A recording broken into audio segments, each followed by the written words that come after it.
بسم اللہ الرحمن الرحیم۔ ستمبر 1181 کا ایک دن تھا۔ قاہرہ کو پانی فراہم کرنے والی نہر ابو مناجہ کا باندھ توڑنے کا وقت قریب آ رہا تھا اور شہر کے باسی بڑی بہتابی سے اس لمحے کا انتظار کر رہے تھے جب دریائے نیل کا ڈھاتے مارتا پانی اس نہر میں داخل ہونا تھا۔ نہر کے اس کنارے پر قاری تکبیر پڑھ رہے تھے اور دوسرے کنارے پر نقارے بج رہے تھے۔ مصر اور قاہرہ کے سالانہ کیلنڈر کی اس اہم ترین دن ملک کے حکمران سلطان صلاح الدین ایوبی اپنے پورے جاہ و جلال کے ساتھ دریائے نیل اور اس نہر کے سنگ پر موجود تھے۔ اس بار ان کا سامنا کسی فوج سے نہیں بلکہ قدرت سے تھا۔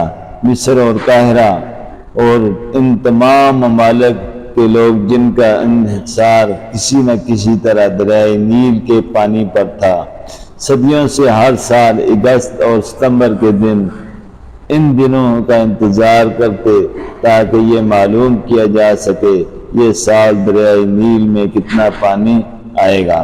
مورخ جاتن سلپس نے اپنی کتاب the life legend of the Sultan Salahuddin Ayubi میں انہوں نے بتایا کہ جب سلطان صلاح الدین ایوبی مصر کی اسماعیلی فاطمی خلافت کے وزیر اور پھر اس کی 2 سالہ خلافت کے اختتام کے بعد خود حکمران بنے تو سلطان صلاح الدین ایوبی نے ریاست کا نقشہ ہی بدل دیا تھا۔ ستمبر 1181 میں اہلکار بڑی تعداد میں سلطان کے ساتھ حاضر تھے۔ شرکاء میں قاری قرآن، امراء، سپاہی، اہلکار اور عام حاضرین بڑے ہجوم کی صورت میں موجود تھے۔ اس موقع پر خاص طور پر تیار کیے گئے خیمے تعلیمات کے انتہائی تفصیلی سلسلہ مکمل کیا گیا۔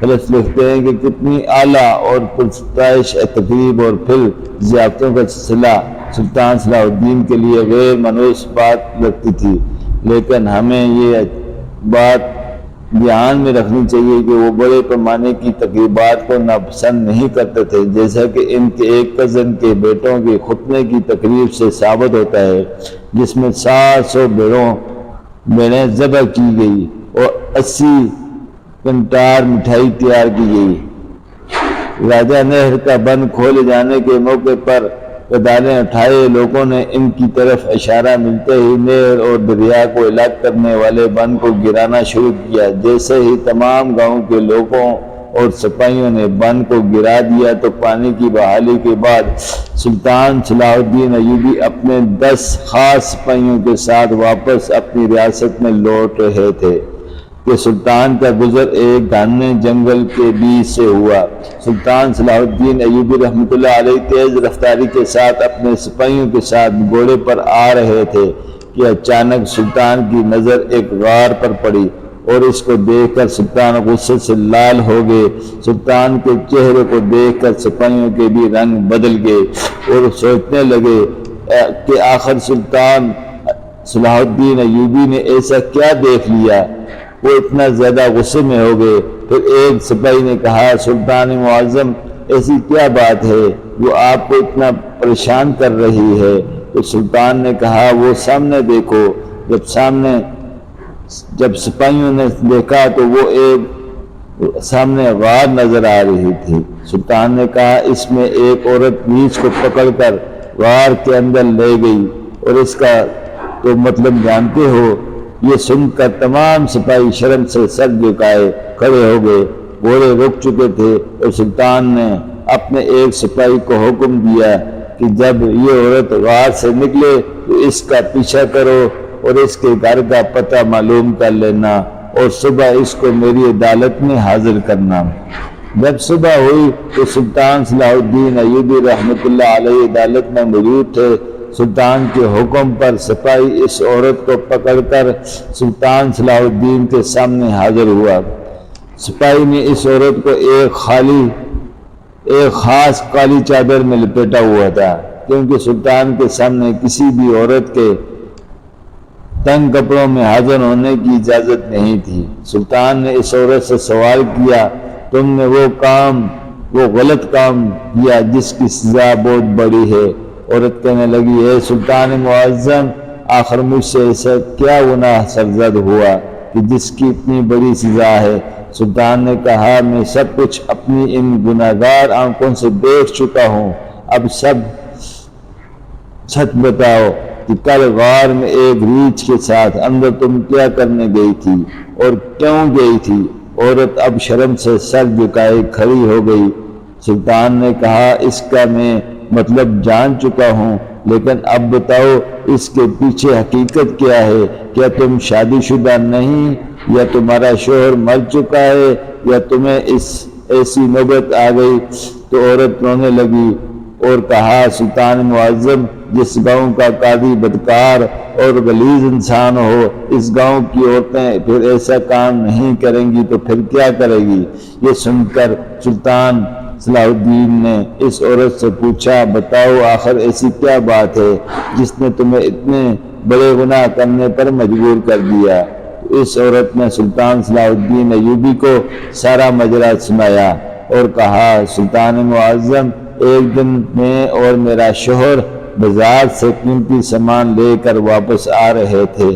بدقسمتی سے جس راستے سے ہم گئے تھے وہ واپسی پر اس راستے پر بارش ہونے کی وجہ سے کیچڑ تھا، اور ہم جانتے تھے کہ یہاں سے ہمارے گھوڑے نہیں گزر سکتے، لہذا ہم نے جنگل کے بیچ والا راستہ اختیار کیا تاکہ جانے میں بھی اتنا وقت نہیں لگے گا اور ہمارے گھوڑے بھی مشکل میں نہیں پڑیں گے۔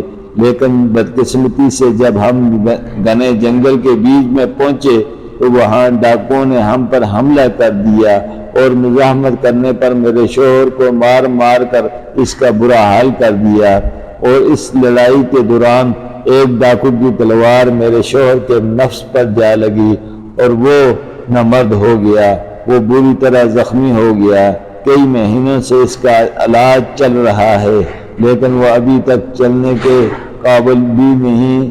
انصاف لینے کے لیے قاضی صاحب کے پاس گئی، کیونکہ وہ کوئی عام ڈاکو نہیں، ہمارے علاقے کے مشہور ترین ڈاکو ہیں۔ اس سے پہلے وہ بہت سے لوگوں کو لوٹ چکے ہیں۔ انصاف لینے کے لیے میں اپنا مقدمہ لے کر قاضی صاحب کے پاس گئی تو الٹا قاضی صاحب میرے جسم کو بھیڑیے کی طرح دیکھنے لگا۔ مجھے معلوم ہو گیا کہ اگر قاضی صاحب سے انصاف لینا ہے تو پہلے قاضی کے بستر کو گرم کرنا پڑے گا۔ یہ سن کر صلاح الدین ایوبی رحمۃ اللہ علیہ کی نظریں جھک گئیں، اور سلطان نے اسی وقت ایک سپاہی کو بھیجا اور کہا اس عورت کے گھر جا کر معلوم کرو کہ واقعی عورت سچ کہہ رہی ہے۔ سلطان کا سپاہی چند ہی لمحوں میں وہاں پہنچ گیا اور آ کر سلطان کو بتایا کہ اس عورت کی ایک ایک بات درست ہے، اس کے شوہر کی حالت بہت بری ہو چکی ہے، اور شاہی حکیم نے بھی اس کا معائنہ کیا، وہ بالکل نامرد ہو چکا ہے۔ یہ سن کر سلطان نے اپنے سپاہیوں کو حکم دیا کہ جاؤ اس گاؤں کے قاضی اور ان ڈاکوؤں کو گھسیٹتے ہوئے میرے پاس حاضر کرو۔ چند گھنٹوں میں سلطان نے دیکھا سپاہی قاضی اور 3 آدمیوں کو گھسیٹتے ہوئے لے کر آ رہے ہیں۔ پھر قاضی صاحب کو سلطان کے سامنے حاضر کیا گیا تو قاضی صاحب نے سلطان کے سامنے اپنے گناہ کا اقرار کر لیا۔ اس کے بعد سلطان صلاح الدین ایوبی رحمۃ اللہ علیہ نے کہا جب تک قاضی کا سر قلم نہیں ہوگا اس وقت تک اس مقدمے کا فیصلہ نہیں کروں گا۔ اس قاضی کا سر قلم کرنے کے بعد سلطان نے اس قاضی کے سر کو اپنی تلوار کی نوک پر بلند کرتے ہوئے کہا اگر تمہیں زمین کے منصف سے انصاف نہیں ملا تو تم اوپر والے سے انصاف مانگتی یا تو مقدمہ لے کر میرے پاس آ سکتی تھی۔ کیا تجھے معلوم نہیں کہ سلطان صلاح الدین ایوبی کی عدالت اللہ کے حکم سے آج تک کوئی بھی حاجت مند بغیر اپنی حاجت پوری کیے نہیں گیا؟ تو اس عورت نے کہا سلطان میں اکیلی تھی اور مجھ میں اتنی ہمت نہیں رہ چکی تھی کہ میں کسی کے پاس انصاف لینے کے لیے جاؤں، اور آپ جانتے ہیں کہ ایک نوجوان عورت بغیر شوہر کے کیسے رہ سکتی ہے، اس لیے میں ہر گناہ سرزد کرنے پر مجبور ہو گئی، لیکن اس میں مجھے یہ شرم نہیں کہ کہ میں نے قاضی کا بستر گرم کرنے سے بہتر ہے کہ ایک جانور کے ساتھ اپنی ہوش مٹائی۔ قیامت کے دن میں اپنے اللہ کے سامنے کسی غیر مرد کے ساتھ زنا کرنے کی وجہ سے نہیں پکڑی جاؤں گی۔ یہ سن کر سلطان صلاح الدین ایوبی نے کہا، یہ جرم بھی بہت بڑا جرم ہے، جس نے تمہارے ساتھ زیادتی کی، ناانصافی کی، وہ اپنے انجام کو پہنچ گیا، لیکن لہذا تمہیں بھی اپنی سزا بھگتنی پڑے گی۔ اور کہتے ہیں کہ پھر سلطان صلاح الدین نے شریعت کے مطابق اس عورت کو سزا دے دی، اور اس کے بعد سلطان نے حکم دیا کہ میری پوری سلطنت میں یہ پیغام پھیلا دو کہ کوئی بھی عورت کسی نامحرم مرد کے ساتھ یا کسی بھی جانور کے ساتھ زنا کرتے ہوئے پکڑی گئی تو دونوں کو سر عام سنسار کر دیا جائے گا۔ اور پھر کہتے ہیں کہ سلطان کسی حکم کے بعد کسی میں بھی اتنی جرت نہیں ہوئی کہ کوئی ایسا غلط قدم اٹھا سکے۔ اس کے بعد سلطان صلاح الدین ایوبی نے ان ڈاکوؤں کا سر قلم کر کے ایک اہم گزرگاہ پر لٹکا دیا تاکہ آنے والے وقت میں کوئی بھی ایسا قدم اٹھا نہ سکے۔